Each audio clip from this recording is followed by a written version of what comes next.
Om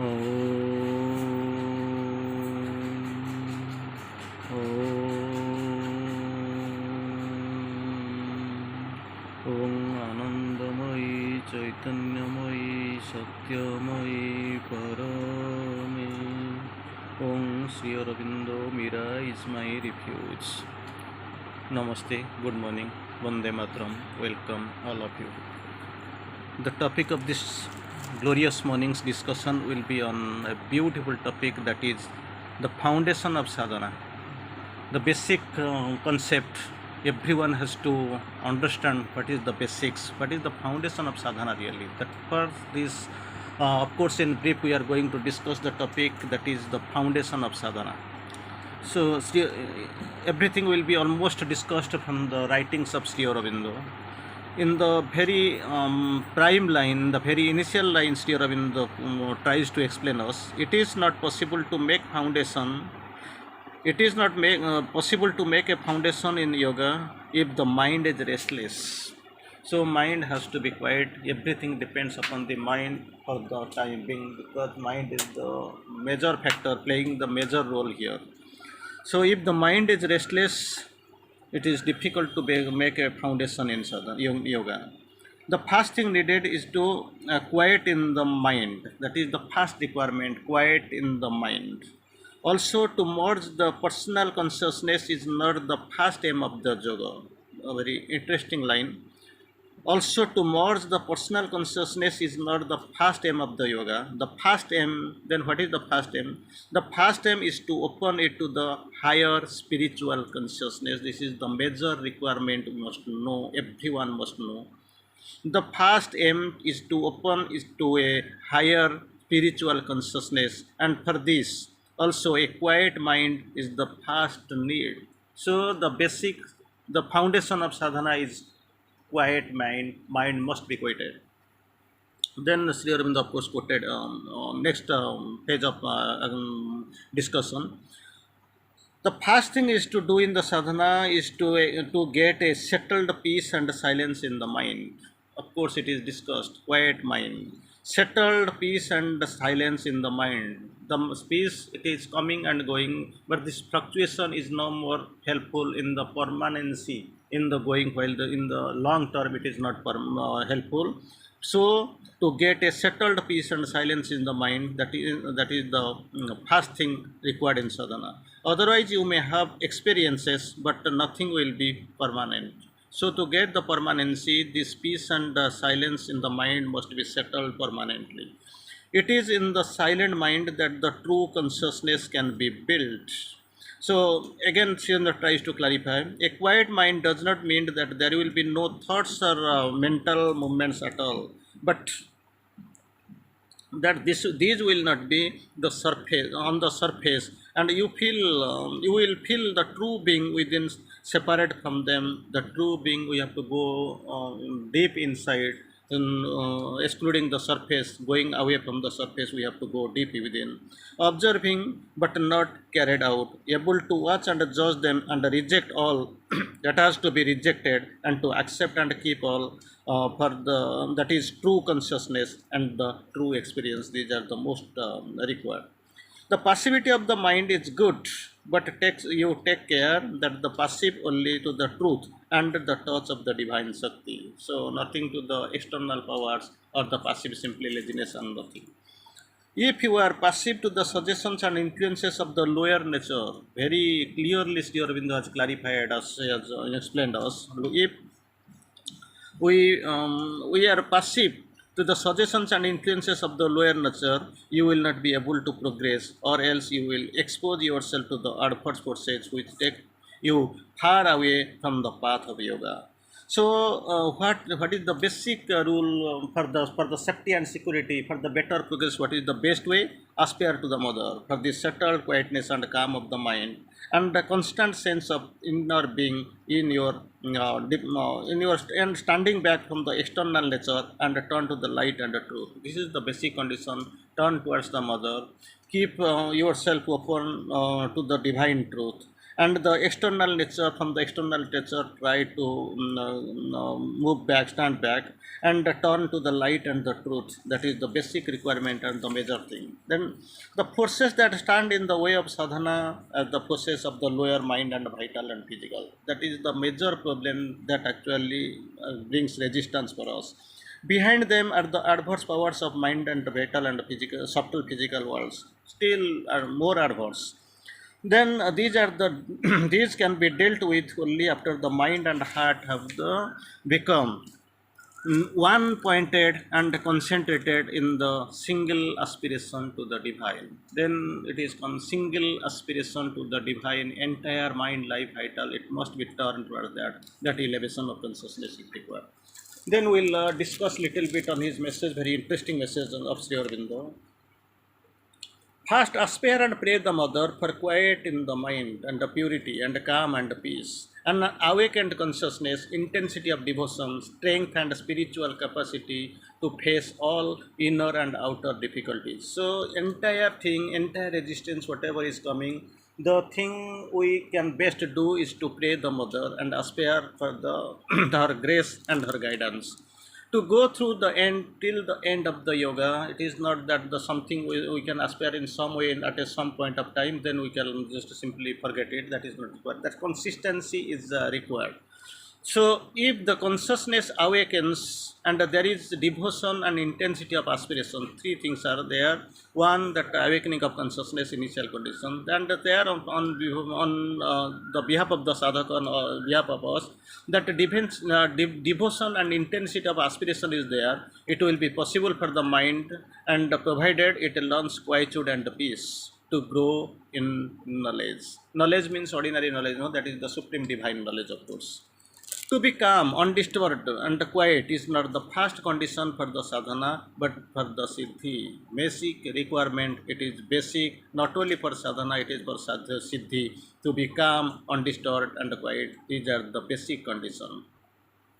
It is only a few people, very few, 1, 2, 3, 4, in the course, in 100 of course, we can get it from the first. Initially, it is very difficult. So most have to go through a long preparation before they can go anywhere to near it. It is a long preparation, progressive stage. It is a constant progression. It is necessary. You have to go on. So the basics here in the course, you are finding a great difficulty in one part of your nature, which has been accustomed to open itself to the feelings and separation from the mother and attachment to the relatives, and not willing to give them up. In one side we are open to the hostile forces, another part to the mother. It is difficult. Don't imagine that truth and falsehood, light and darkness, surrender and selfishness can be allowed to dwell together in the house consecrated to the divine. It may stay anywhere, with anybody, no problem. But the hearts that are consecrated, it is difficult. Even if you are trying to push it and keep it, the both duality, contrariety at a single point of time, single path, then you are yourself pushing the divine grace away from you. So even if you are not clear in your understanding, then of course you will be ready to face the spiritual consequence.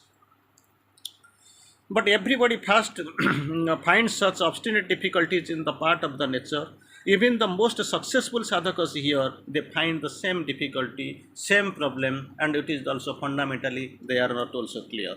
One has to be persevere until the light conquers there. Once the siddhi is done, then nothing, no problem for you. Until reaching that point of time, you have to be very much serious and very much alert.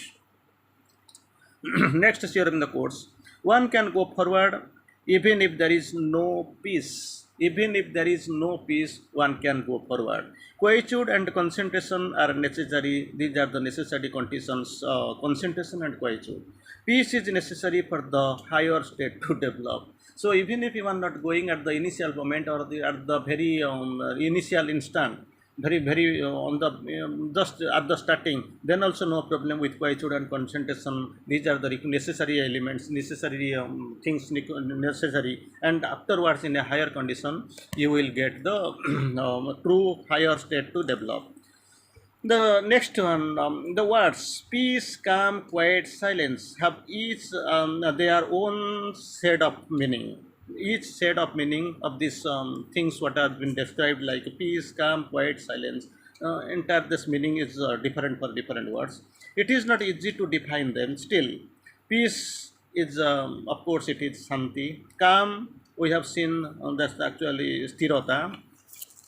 Quiet we have seen this is actually achanchalata, silence nischala, nirbharata. So these are the things it is described in of course in Sanskrit. Quiet Sri Aurobindo tries to explain in his own terms. Quiet is a condition in which no restlessness or no disturbance, that is the quiet. Calm is still unmoved condition which no disturbance can affect. It is less negative condition than quiet. Third, peace. It is still more positive condition. It carries with it a sense of settled and harmonious rest and deliverance. That is the peace. Fourth is silence. That is the state in which either there is no movement of the mind or vital or else the great stillness which no surface movement can pierce or alter. These are the definitions as provided by the four terms, great terms, calm, peace, silence, and quiet. So, about negative and positive, we'll see how Sri Aurobindo describes it. Quiet is rather negative. Already Sri Aurobindo has quoted and has explained us. Quiet is rather negative. So it is the absence of disturbance. Calm is a positive tranquility which can exist in spite of spiritual disturbance. Amid the spiritual, instead of the spiritual disturbances, it exists. Peace is a calm depend into something that is very positive, amounting almost to a tranquil, waveless ananda. That is peace. Silence again is the absence of all motion of thought or vibrations of activity.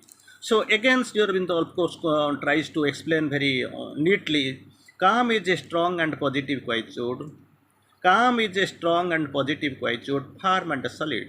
Ordinary quietude is more negation, simply the absence of disturbance. Then after calm, Sri Aurobindo comes to the second point, that is peace. Peace is a deep quietude where no disturbance can come, a quietude with a sense of established security and release. In the complete silence, there is either no thoughts or thoughts come, but they are felt as something coming from outside and not disturbing the silence. This is the position, this is the condition of the complete silence. Then, of course, here in the course, the silence of the mind, peace or calm in the mind are the three things. Silence of the mind, peace or calm in the mind are three things that are very close to each other, close together, that are very close together and bring each other. They go side by time, bring each other and they go together. Again, here in the course, quietness is when the mind or vital not troubled. Quietness is when the mind or vital is not troubled, restless, drawn out by or crowded with thoughts and feelings, especially here in the course, especially when either is detached or looks at these surface movements, we say the mind or vital is quiet. This is the proper condition. Calmness is a more positive condition, not merely in the absence of restlessness, overactivity, or trouble. When there is a clear or great or strong tranquility, there is nothing troubles or can trouble. We say this is the calm is established. It is the silence of the mind and vitals here in the course. It is the silence of the mind and vital, simply implying here not only cessation of thoughts, but a stillness in the mental and vital substance. This is the varying degrees of depth and stillness. Again, these tranquility and stillness are the general words of general, not special yogic significance. Quiet, calm, peace can all be described as tranquility. Silence is akin to what is meant by stillness. Thank you, Vande Mataram.